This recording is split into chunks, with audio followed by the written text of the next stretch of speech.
And welcome to Hannity. The White House cannot claw their way out of the hole they've dug for themselves when it comes to Obamacare. Tonight, for the entire hour, we're going to be joined by a bright, lively studio audience to talk about the very issue and to discuss the life-changing implications this law will have on you and your family. But first, we went back to the very beginning when this universal nightmare was first introduced to the American people. Now, this is what we like to call the evolution of a huge lie. We can stop talking about the healthcare crisis and start doing something about it. We will keep this promise. If you like your doctor, you will be able to keep your doctor. This is not about putting the government in charge of your health insurance. If you like your healthcare plan, you keep your healthcare plan. We are done. Our goal here is to cut spending and to protect the American people from Obamacare. It's as simple as that. There's no interest on our part in shutting the government down. I want to be absolutely crystal clear. Any bill that defunds Obamacare is dead. Dead. There has been unexpectedly high levels of interest, and we are taking action every day. That is the principal reason that there's a problem. Nobody better than me about the fact that the website isn't working as well as it should. We were anxious to get the website up and running and functional, which we clearly have failed to do. What we're talking about here is the 5% in the country who currently purchase insurance on the individual market. What we said was you could keep it if it hasn't changed since the law's passed. The president should honor the commitment the federal government made to those people and let them keep what they got. I am sorry that they are finding themselves in this situation based on assurances they got from me. The site will be functioning effectively by the end of the month for the vast majority of the users. My expectation was that for 98% of the American people, either it genuinely wouldn't change at all, or they'd be pleasantly surprised with the options in the marketplace. That proved not to be the case, and that's on me. And for reaction, we bring in our distinguished studio audience. Good to see everybody. Thank you for being here. Geraldo, hi, Sean. My good friend, big supporter of the President of the United States of America. Voted for him twice. Did he lie to the American people? I guess you could say that he lied. I only equivocate because maybe he didn't know specifically all the nuts and bolts. But the real lie is what Obamacare is. And if I could just say briefly what it is less about health care. It's more about a new tax. And that's not what was told to the American people. This is a tax on the young and the relatively healthy to help the old and the more infirm. It's a tax from men to women because women have men now have maternity coverage and et cetera. I think that's any man here need that? Just checking. No. By the way, I appreciate Geraldo's honesty. Do you regret voting for him? Do you feel betrayed?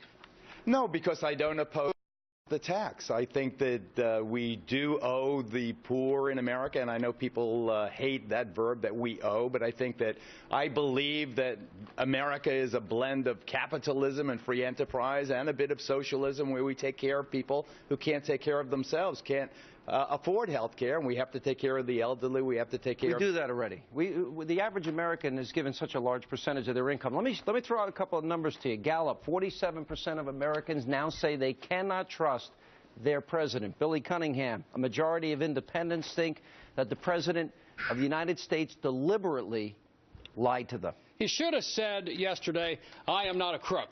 I am not a crook. That's what he should have done because it was that bad. He lied blatantly because the CFR, the Code of Federal Regulations, and a bunch of other government statutes and proclamations said in 10, 11, and 12, there will be millions of Americans who lose their health insurance. He knew it, and he lied to get it passed, and he lied to us. Bill, what is your point? I mean, all we're doing is talking about he lied. Are we just going to look at the train wreck and say, oh, it's a train wreck. It's a train wreck. It's a train wreck. Yes, Sean, he lied. We can all agree with that. If everything that he said, wait a minute. But if everything he said is predicated on a lie, why don't we go back and restart the debate and have an honest one? Wait, let me finish. Well, that's funny because if you're so free enterprise, why in all of these 22 people that you have, why isn't there one person, Sean, from the insurance company to talk about it? Because today they said they do not want these policies reissue. That's not Where is the free market speaking on this panel? I'll give you what they actually said, because I actually have the quote from them here in my pile of stuff. But where are they? I don't see them. No. The health industry spokespeople actually said that this is a calamity and it's going to cost people higher premiums and it's a disaster. They also said they do not want to reinstate these insurance policies that were canceled. But they spent, Tamara, they spent 3 years and they spent millions of dollars trying to comply with the law that the president passed, and now 6 weeks before the end of the year, after they've done all their work, now they, oops, sorry. Go ahead, from the Heritage Foundation. It's November 15th. ObamaCare is supposed to take effect January 1st. These people are supposed to get coverage. They've already lost their plans. They've already been canceled. So, yes, an insurer who's already priced its plans for 2014 doesn't want to offer, likely will not want to offer a plan that's priced for 2013. That doesn't make sense. That's not how the insurance market works. And that's what you hear from the National Association of Insurance Commissioners, is that this is going to be unworkable. Yeah. David? Essentially what Tamara's asking the insurance companies to do is to be punished for compliance with the law. It costs money to send out letters. It costs money to commit administrative functions. Now you want them to do what they said, price in their next year's budget, and then change it based on Obama's. But they never had to cancel their plans. Let me finish. None of those plans had to be canceled. They were not in compliance. 5 million have lost it already. They could not follow They were through. allowed to grandfather those plans in. They decided it was more profitable to offer new plans that complied with the law. That's why the majority of these plans are being churned out. There's a lot of churn. There's a lot of churn in the insurance industry. One at a time. One thing we do know is that in July of 2010, that if you look at the Federal Register, they knew how many people would lose their coverage, and they decided, they made a political decision, Wall Street Journal, November 2nd, they made a political decision that they were not going to tell the American people. Rick Unger, Rick Cantor and President Obama in the meeting where they talk about people who would lose their insurance. The videos, you know what, America, who are you going to believe? Me or your lying eyes? All right, but now, all right, so the president comes out and he says into 2014 you can keep your care, your health care plan, Tamara. All right, into 2014. Now, wait a minute. People want to believe their president. They don't. No, they do. I think the American people do. The numbers going down. I think, well, but the point is now they feel disappointed. There's a political price. The reason I argue, Rick Unger, that the president did this is because the president heard from every Democrat that's scared to death they're going to lose in November, and that's the only reason he gave a little. Today. Actually, there's some truth to that. It was the Democrats who pushed him to do it before the vote on a bill. Today, right. Yeah. So that's not that shocking. But you're conflating so many things here. First of all, if the insurance industry came out and said, now it's going to cost everybody a fortune if we reinstate it, that's simply not accurate insurance stuff. It's not at all hard for them to do the calculation. Who do you think paid for the transition for 3 years? You can price that in, but I got news for you. That was priced into the policies that they're offering on the exchanges if they went to the exchanges. Some of them didn't do it at all. But the ones who are going to who may decide to re-offer the policies they canceled over the past 6 weeks, that calculation is done so quickly. You may not like the result, we'll see, but the calculation is not the problem. But, Guy, we already knew the price shock was out there. Cancellation, then the reality that you can't keep your doctor, and then the reality that you're going to pay a lot more in spite of the $2,500 per family per year promise to save money. Right, and I think what's important to remember is the context from 2010, when everyone knew this was going to be the case, at least people who were paying attention, and the Republicans in the Senate offered a bill to do exactly what the president is now trying to do at the very last minute. Every single Senate Democrat, Landrieu, Hagan, all these people pretending to be shocked and outraged today, they all voted no. How many agree the president did this yesterday to preempt the Republicans today for political cover for the Democrats running for office? Show of hands. I agree. Absolutely. Geraldo's wrong. I don't think any president does much politically that's not for political reasons. I mean, what this president's doing right now is damage control. Clearly, the rollout has been bad. Clearly, the bill needs to be fixed. But other than some people in this room and you, Sean, and others, Republican caucuses in the House and the Senate have not offered a real solution to Obamacare. Not one real solution. Go ahead. Yeah, right here. Let's forget about Democrats and their politics. Let's talk about the opportunity that the GOP has now to be real leaders and to do something that would be smart politically and policy-wise for the American people. A solution. Yeah, the fix is one thing, but this is an opportunity now to move forward with some real market-based reforms, whether we're talking about reforming the tax code or the insurance market. There are things we can do that would help roll back this law, and this is a time for Boehner and others in the leadership to really take the bull by the horns. I think that's absolutely. You're friends with Boehner. Democratic candidates will be able to run on Obamacare as an advantage leading into the 2014 election. You're darn right that our candidates are going to run on the advantage that Obamacare will be going into the 2014 election. Oh, really? DNC chairwoman Debbie Wasserman Schultz is clearly, well, not clued into what's happening to this complete and utter train wreck law that has proven to be. And while she may think the Democratic candidates should go out and run on Obamacare 2014, this Fox News poll might change her mind, because since the launch of the overhaul in October, Republicans have now surged ahead 6 points on the generic ballot and now lead the Democratic candidates 43-40. They were back behind over 9 points right after the government shutdown. We bring back our distinguished studio audience. Raldo Rivera, looking into your crystal ball as somebody that supports the president, tell me how he recovers when we start getting small businesses. As Billy Cunningham was pointing out earlier, we're going to move to the point where businesses, it becomes 5 million, 10 million, 20 million, 30 million, then rate shock. How does he recover? I don't see the escape hatch for him. That's a great question, and here's how he does it. He does it getting a lyric from an old folk song. The rich shall live and the poor shall die. Is that what we want? Do we want a country where poor people don't have health care? You live in New Jersey. You live in New Jersey. Do we really want a health care? Do we want a country where the poor don't have access to the care they need to live as long as the rich? 30 million Americans, the CBO. I submit to you that you don't want to hear this part.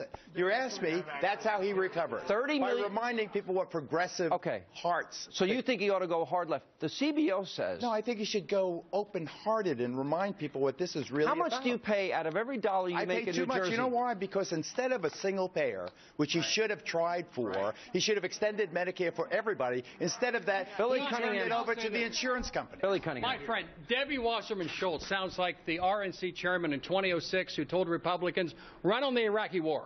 You got to run on the Iraqi war in 06. People love it.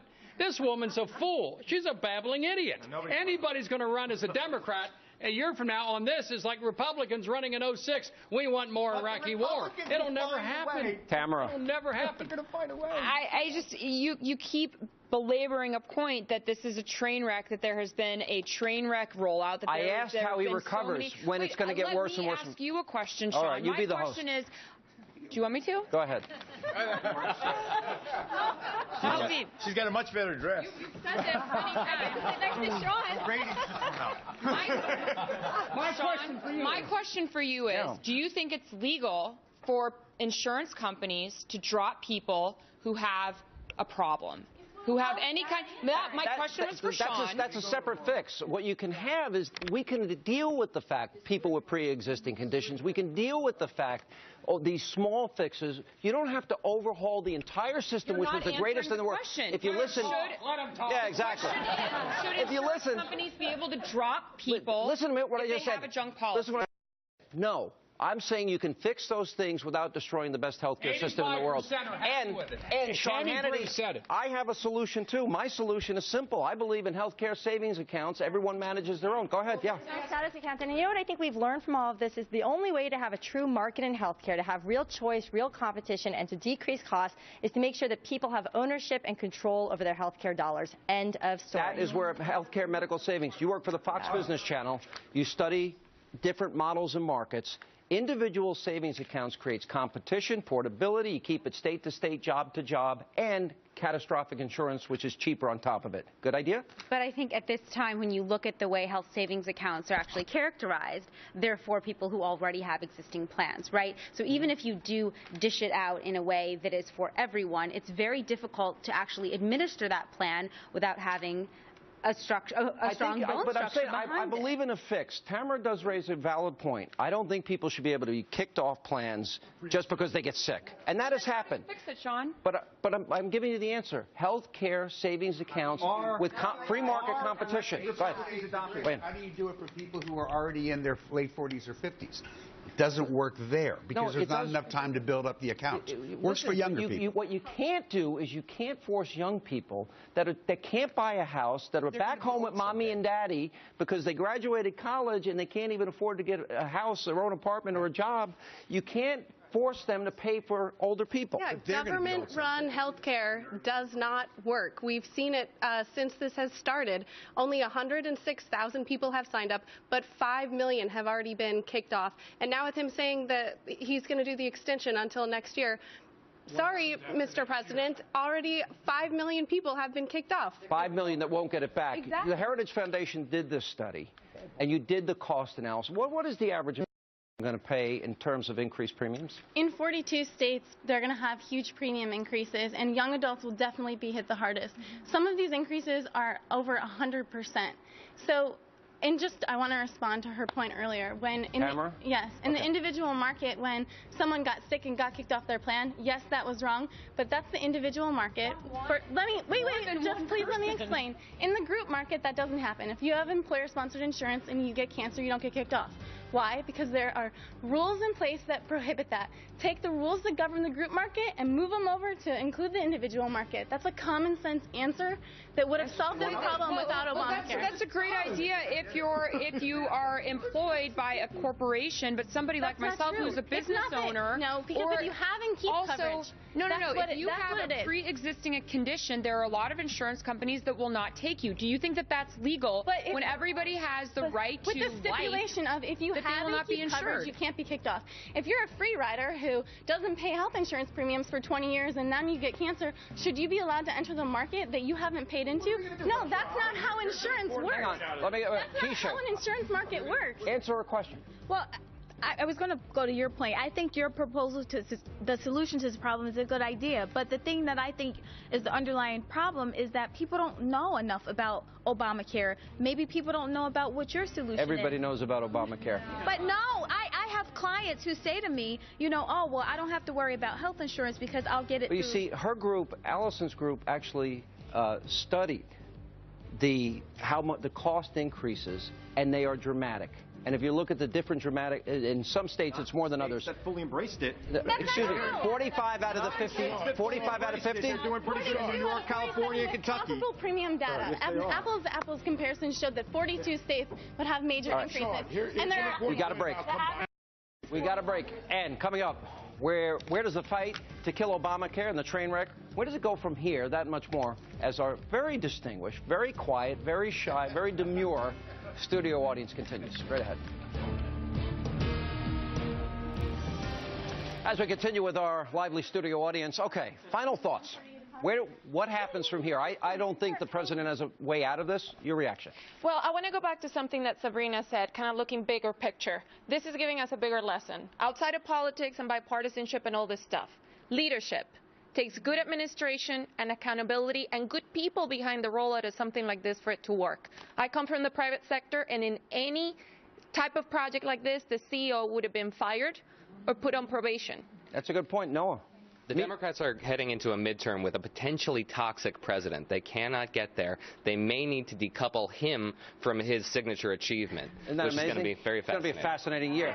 David Webb. We need to focus on solutions. If Tamara talks about the ability to get insurance from other companies, that's portability. Group plans switch over to individual. Focus on multiple things that solve the problems. That's how we get a real solution out of this. Then Obamacare needs to be moved back from the picture. The one thing I can count on as a Democrat is the Republicans will overreach. They will use Ted Cruz tactics, and they will put us right back on top again. I'm counting on Chuck it. Schumer, your friend, would be so proud of you. All right, Ainsley. I know he is. You've been on our objective voice. You've been listening to all of this. You've been following the news. What do you got? We've been covering this. I've been covering this for your show for so many weeks now, since before October 1st, since it was signed in March of 2010. But to Geraldo's point, he was saying the rich and the poor, of course, every American watching your show today has a heart for individuals. We want health care for everyone. What I'm hearing from your audience is that there's got to be an affordable way to do this if we're going to do this. Because I talked to my doctors, the premiums are going up for all of their employees. One single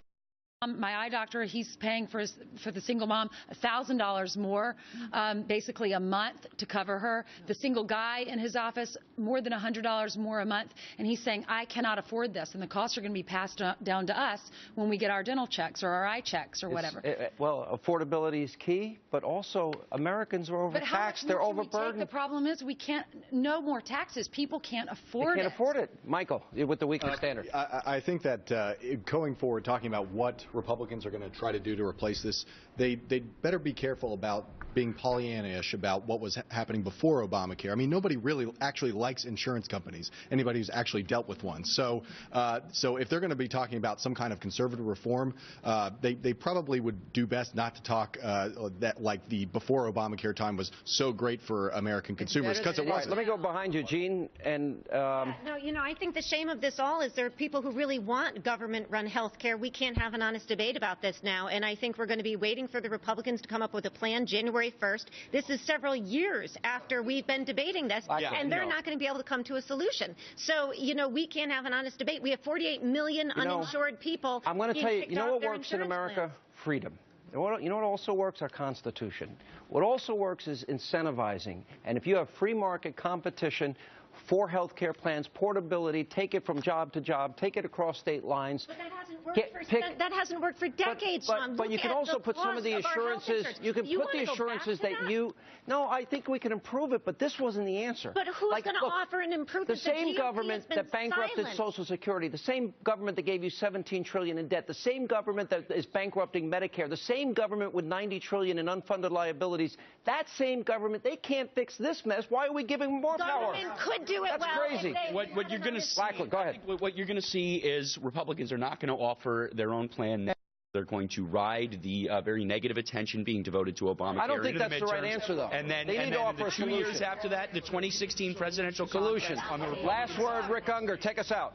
Look, it's a year to go. People shouldn't get so carried away. A year's a long time in politics. The Republicans have to give us an alternative. They've I agree with never you. done it. I agree. On a point of agreement. Give yourselves a big hand.